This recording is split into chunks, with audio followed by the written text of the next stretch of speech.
우리 다 같이 경건한 마음으로 하나님 앞에 묵도하시겠습니다. 여호와는 궁핍한 자의 소리를 들으시며 자기로 말미암아 갇힌 자를 멸시하지 아니하시나니 천지가 그를 찬송할 것이요 바다와 그 중에 모든 생물도 그리할지로다. 오라 우리가 서로 변론하자. 너희의 죄가 주홍 같을지라도 눈과 같이 희어질 것이요 진홍같이 붉을지라도 양털같이 희게 되리라. 이 시간 신령과 진정으로 하나님 앞에 예배드리기 위해서 우리의 죄를 회개하는 기도를 드리시겠습니다.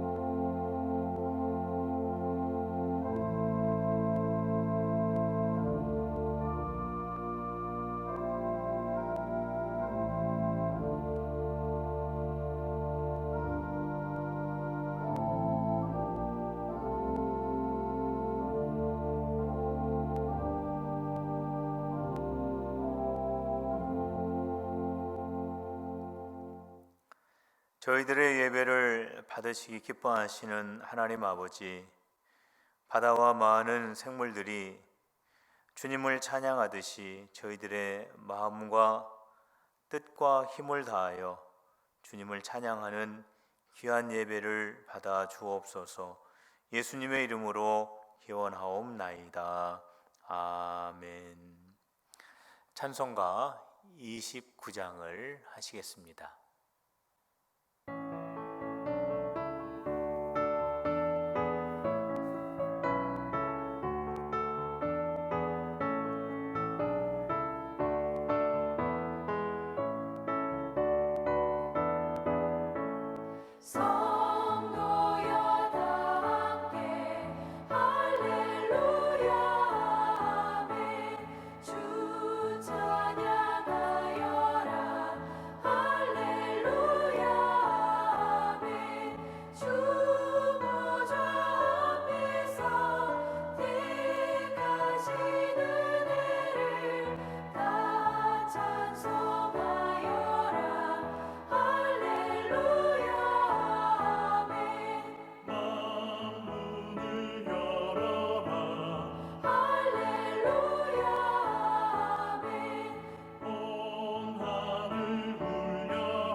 성시교독 56번입니다. 함께 교독을 하시겠습니다.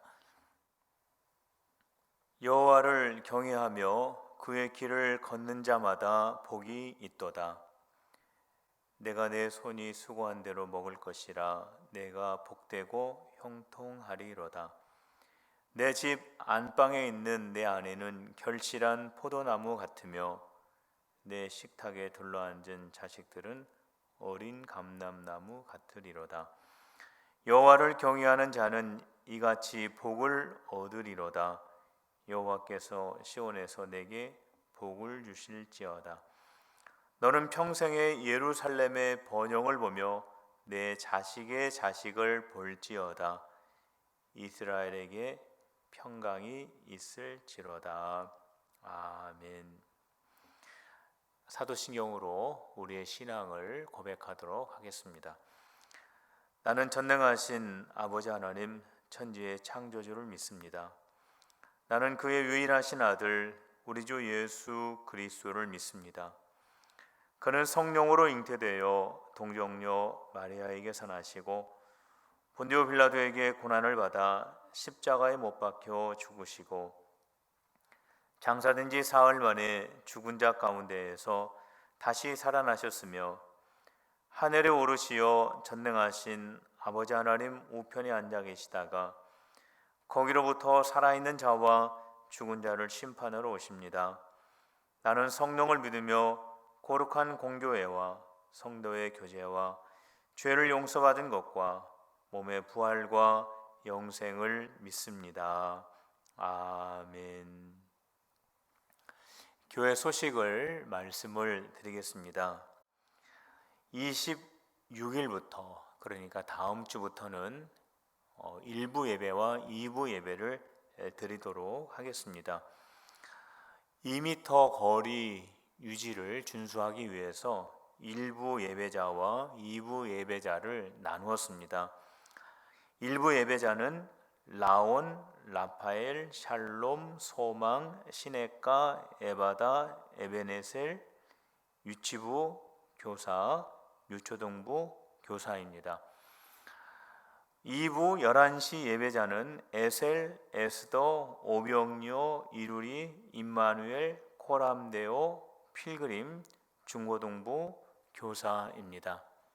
우리 성도님들 1부, 2부 이렇게 나누어서 예배를 드려주시기를 바랍니다. 교육부 예배에 함께 드리게 됩니다. 유초등부, 중고등부, 청년부 예배를 드리고 유치부는 연기하도록 하겠습니다. 주일 오후 예배는 가정 예배로 드리시고 새벽 예배는 20일부터 월요일부터 교회에서 드리도록 하겠습니다. 수요일, 금요일 예배는 영상 예배로 드리겠습니다. 성도님들 교회 오실 때 꼭 마스크 착용해 주시기를 부탁을 드립니다. 온라인으로 헌금을 계속 드리실 수 있고 교회에서 사무실에서 예물을 드리실 수가 있습니다. 유아 세례식이 5월 24일 날 있습니다. 태신자를 위해서 기도해 주시길 바랍니다. 성경 묵상은 에스겔 47장부터 다니엘 4장까지의 말씀입니다. 하나님께 헌금을 봉헌하겠습니다.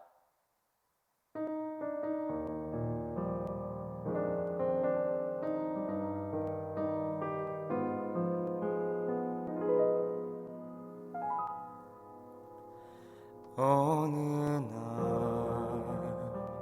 내 삶 속에 가시가 돋아났네.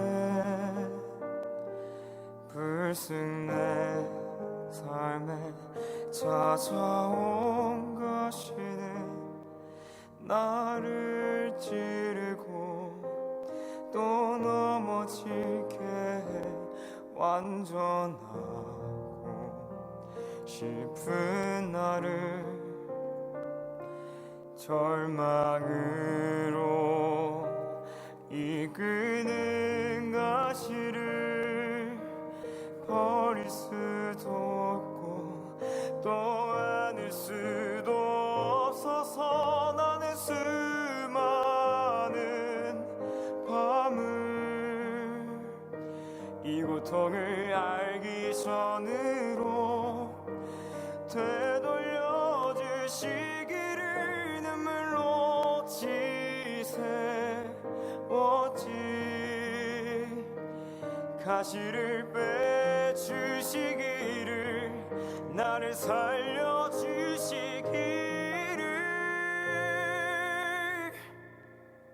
가시가 날 이끌고 간 고독한 자리에서 주님과 나만 아는 그 자리에서 비로소 보게 되는 건 내 가시를 통해 나를 붙들고 계신 주님.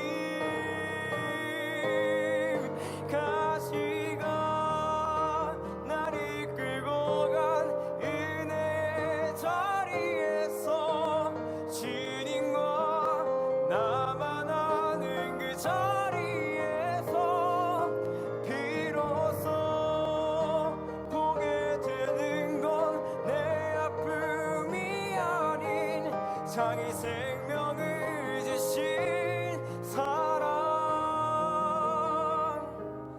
비로소 보게 되는 건 내 아픔이 아닌 자기 생명을 주신 사랑.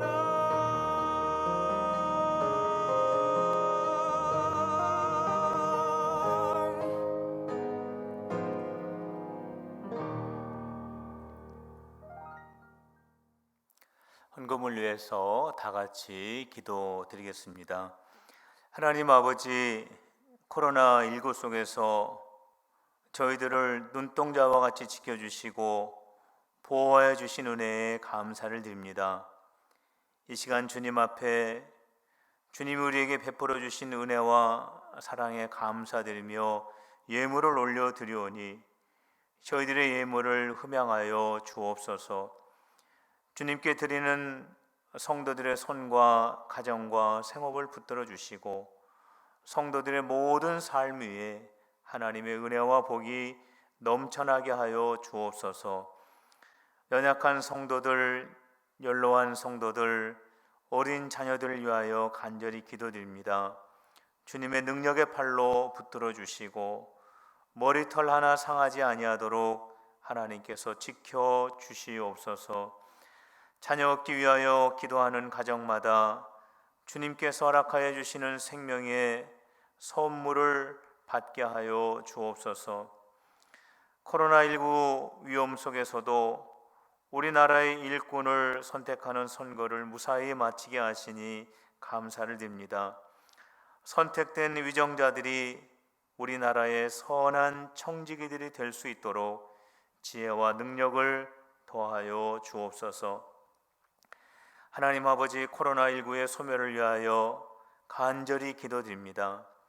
오직 주님만이 이 모든 전염병을 사라지게 하실 수 있는 분이시오니 우리나라와 한국교회와 이 백성들을 주님의 능력의 팔로 구원하여 주옵소서. 이 일로 인하여 우리가 하나님을 더욱 사랑하며 경외하는 주의 믿음의 백성들이 되게 하여 주옵소서. 이 모든 말씀 우리 주 예수 그리스도의 이름으로 간절히 기도드리옵나이다. 아멘.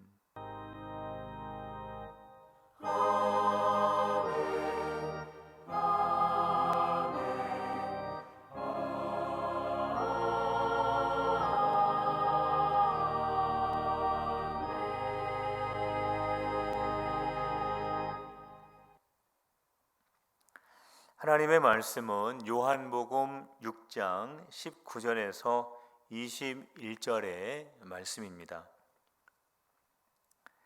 제자들이 노를 저어 10여리쯤 가다가 예수께서 바다 위로 걸어 배에 가까이 오심을 보고 두려워하거늘 이르시되 내니 두려워하지 말라 하신대 이에 기뻐서 배로 영접하니 배는 곧 그들이 가려던 땅에 이르렀더라. 아멘. 오늘의 말씀은 예수님께서 물 위를 걸으신 그 사건을 우리가 함께 살펴보려고 합니다. 예수님께서 물 위로 걸으신 기적의 사건은 요한복음에 7가지의 기적이 나오는데 그 중에 한 가지의 기적입니다. 오늘 예수님의 이 기적의 사건을 함께 살펴보면서 은혜를 나누기를 원합니다. 예수님께서 무리를 걸으신 이 사건이 일어난 때는 오병이어의 기적이 일어난 직후에 있었던 일입니다. 오병이어는 5개의 떡과 2마리의 물고기를 가지고 5천 명이 넘는 사람들을 먹게 하신 기적의 사건입니다. 예수님께서 많은 사람들에게 음식을 먹게 하셨을 때 사람들이 그 모습을 보고 저분을 우리의 임금으로 삼아야 되겠다라고 하는 생각을 가지게 됩니다. 예수님 우리의 임금이 된다면 우리는 굶주릴 필요가 없고 어쩌면 로마의 속국에서 있는 이스라엘을 예수님이 해방시켜 주실 것이다 라고 하는 그러한 마음을 가지고 있었기 때문입니다. 그런데 예수님께서는 사람들의 그 마음을 이미 아시고 산 위로 올라가셨습니다. 성도 여러분, 사람들로부터 인정을 받는다라고 하는 것은 참 소중한 것입니다. 그리고 많은 사람들이 사람들의 칭찬의 소리에 굉장히 의미를 두고 있습니다. 그래서 인정을 받거나 칭찬을 듣게 되면 기분도 좋아지고 마음의 자존감도 생기고 행복감을 마음속에 느끼게 되는 것이 사실입니다. 그러나 우리가 이러한 순간에도 꼭 기억을 해야 될 것이 있는데 그것은 사람의 칭찬의 소리, 사람들이 인정해주는 그 소리만을 귀 기울이고 그 안에서만 머무르면서 자족하려고 하는 그 마음은 가져서는 안 된다라고 하는 것입니다. 왜냐하면 그렇게 된다면 우리는 우리가 해야 할 어떠한 일, 더 나아가서 우리의 사명까지도 지체하거나 잃어버릴 수도 있기 때문에 그렇습니다. 사람들이 예수님을 임금으로 삼으려고 할 때 예수님께서 왜 산 위로 올라가셔서 몸을 피하셨을까요? 그 이유는 예수님께서 인기가 최고로 도달했을 때, 사람들이 예수님을 칭찬하고 예수님을 인정해 주었을 때에 예수님은 그 자리에 머물러 계시는 것이 아니라 하나님께서 허락해 주신 그 사명의 길을 계속 가기 위해서였습니다. 성도 여러분, 칭찬의 소리, 누군가가 우리를 인정해 주는 그 소리에 우리가 지금 머물러 있거나 아니면 누군가가 나를 인정해 주지 않고 칭찬해 주지 않기 때문에 내 마음속에 낙심하며 머물러 있지는 않습니까? 우리가 사람의 말에 이끌려가는 것이 아니라 주님께서 우리에게 주시는 말씀과 더 나아가서는 주님 우리에게 주시는 그 사명에 이끌려 살아가는 저와 여러분들이 되시기를 주님의 이름으로 축원합니다. 예수님께서 산 위로 올라가시면서 제자들에게는 갈릴리 바다를 건너가라고 말씀을 하셨습니다.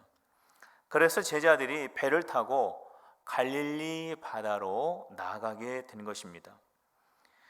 그런데 제자들이 타고 있었던 그 배가 큰 풍랑을 만나게 됩니다. 제자들이 배를 타고 바다를 건너가는 것은 제자들이 결정한 일이 아닙니다. 예수님께서 제자들에게 가라고 해서 제자들이 그 바다를 건너가게 된 것입니다. 사람들의 칭찬과 인정에 머물러 있지 않고 예수님께서 제자들에게 주신 그 사명의 길을 함께 가기 위해서, 하나님의 뜻에 순종하기 위해서 배를 타고 바다를 건너가게 된 것입니다. 그런데 풍랑을 만난 것이죠. 예수님이 명령하셨고 제자들은 거기에 순종하였고, 그 순종은 하나님의 뜻을 이루는 순종이었는데, 풍랑이 일던 바다에도 제자들이 이러한 마음을 가지고 순종의 길을 걸었다면 그 풍랑이 일던 바다도 잠잠해져야 할 텐데, 오히려 잠잠하였던 그 바다가 제자들의 가는 그 길에 큰 풍랑을 일으켰다라고 하는 것입니다. 성도 여러분, 우리가 여기에서 꼭 한 가지 짚고 넘어가야 될 것이 있습니다. 그것은 우리가 말씀에 순종하는 삶을 살더라도 성도들의 삶에는 풍랑이 일어날 수 있다라고 하는 것입니다.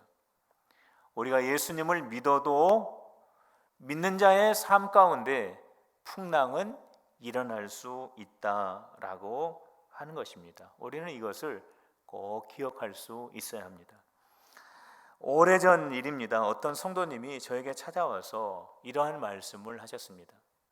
내가 예수님을 평생 동안 이렇게 잘 믿었는데 왜 나에게, 우리 가정에, 우리 자녀들에게 내가 이해할 수 없는 이 위험한 일들이 일어났는지 도저히 이해할 수가 없어요. 정말 하나님이 계신다면 저에게 이러실 수 있습니까?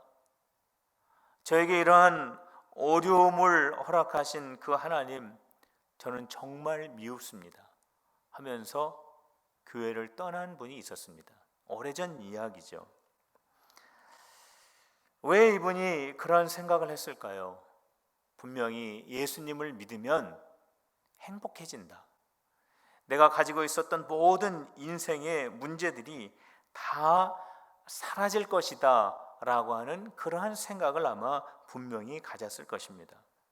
성도 여러분, 그러나 우리가 예수님을 믿어도 고난은 찾아옵니다. 성경의 믿음의 사람들을 우리가 보면 그 믿음의 조상들은 모두 다 고난 속에서 살지 않았습니까? 아브라함도 고향을 떠나서 아들 이삭을 낳기까지 고난의 삶이었습니다. 야곱도 삼촌 라반의 집에서 많은 고생을 했습니다. 요셉도 애굽으로 끌려갔습니다. 다윗도 사울에게 어려운 일을 많이 당했습니다. 예수님의 제자들도 많은 핍박을 받았습니다. 모두 고난이 없는 삶을 산 것이 아니라 고난 속에서 살았습니다. 그런데 성도 여러분, 이 고난 속에서 믿음의 조상들이 살았지만 그들은 모두 다 공통된 점이 있는데 고난을 통과했다라고 하는 것입니다. 성도 여러분, 믿음의 사람들의 삶은 고난이 없는 삶이 아니라 고난을 통과하는 삶입니다. 풍랑 속에 빠지지 않는 삶이 아니라 빠진 그 풍랑 속에서 다시 헤어나와 주님의 사명을 완수하는 삶입니다. 성도 여러분, 고난을 통과하는 믿음의 사람, 고난 속에서 구원을 받는 은혜의 사람들이 다 되시기를 주님의 이름으로 축복합니다. 제자들도 큰 풍랑을 만났지만 오늘 말씀을 보면 그 풍랑을 통과했습니다. 그 무시무시한 풍랑 속에서 빠져서 그 배가 침몰하는 것이 아니라 그 풍랑을 통과하게 됩니다. 마태복음 14장의 말씀을 보면 풍랑을 만난 제자들의 모습이 구체적으로 기록되어 있는데, 제자들은 바다 한가운데에서 풍랑을 만났습니다.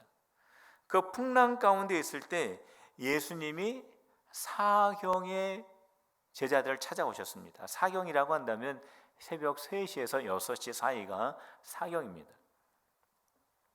제자들은 물 위로 걸어오시는 그 예수님을 보고 유령인 줄 알고 큰 소리로 두려움을 표현을 했습니다.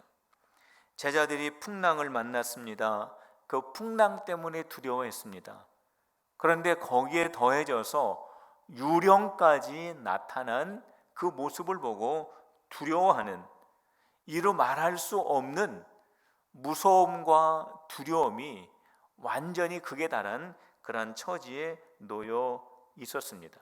바로 그때에 예수님께서 제자들에게 가까이 가셔서 나다, 두려워하지 말아라, 이렇게 말씀하셨습니다.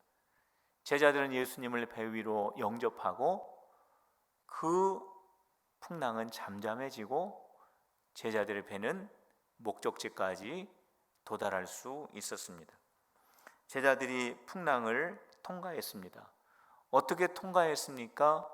예수님이 그 배에 오르셨을 때 예수님과 함께 풍랑을 통과했습니다. 예수님을 믿어도 풍랑은 일어날 수 있습니다. 그러나 그 풍랑을 통과하는 방법은 우리의 노력과 우리의 애씀으로 통과하는 것이 아니라 우리 예수님과 함께 할 때 통과할 수 있는 것입니다.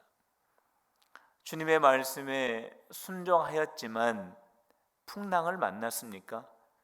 하나님의 뜻에 순종하는 과정 속에 풍랑을 만났습니까? 그런데 그 속에서 풍랑에서 헤어나기 위해서 내 힘과 노력과 나의 어떠한 방법을 전동원하여서 헤어나오기 위해서 애쓰고 있지는 않는지 한번 잘 생각해 보시기를 바랍니다. 그 풍랑 속에 나는 예수님과 함께하고 있는지를 꼭 기억해 보시기를 바랍니다. 우리가 풍랑을 만날 때 분명한 사실은 우리 예수님이 내가 만난 풍랑 속에 함께하고 계신다라고 하는 사실입니다. 그리고 우리 가까이에서 우리에게 말씀해 주시고 있습니다. 나다, 내가 너와 함께하고 있다. 성도 여러분, 내가 겪고 있는 풍랑 속에 나와 가까이 계시는 그 예수님의 그 음성, 나다, 내가 너와 함께하고 있다 라고 하는 이 음성을 들을 수 있는 우리 성도님들이 되시기를 주님의 이름으로 축복합니다. 우리 주님이 주신 사명을 따라가도 우리는 풍랑을 만날 수 있습니다. 그러나 그 속에서 우리 예수님과 함께 동행함으로 말미암아 우리 마음에 평안을 얻게 되고 예수님과 함께 그 풍랑도 잠잠하게 되고 주님이 우리에게 주신 사명을 완수하는 우리 필그림의 모든 성도들이 다 되시기를 주님의 이름으로 축원합니다. 이 시간 찬송가 413장 다 같이 찬양하도록 하겠습니다.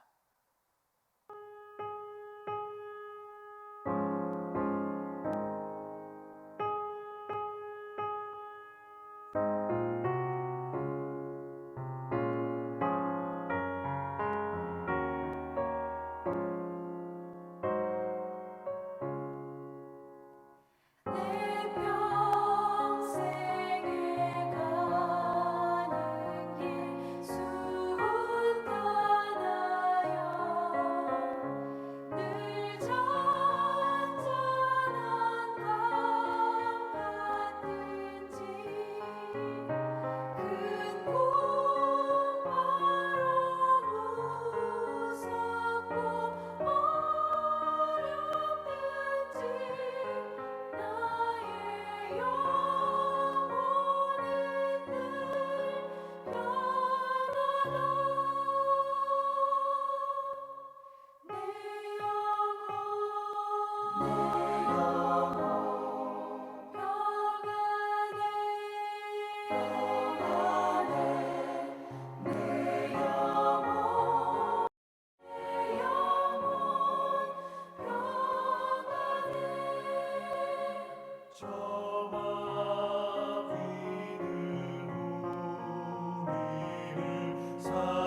이제는 우리 구주 예수 그리스도의 은혜와 하나님 아버지의 사랑과 성령님의 교통하심이 풍랑 속에서 풍랑만을 바라보는 것이 아니라 나와 함께 하시는 예수님을 바라보며 주님과 함께 풍랑을 통과하기를 소원하는 우리 모든 필그림의 성도들, 생업과 가정과 우리나라 위에 이제부터 영원토록 함께하여 주시옵기를 간절히 축원하옵나이다. 아멘.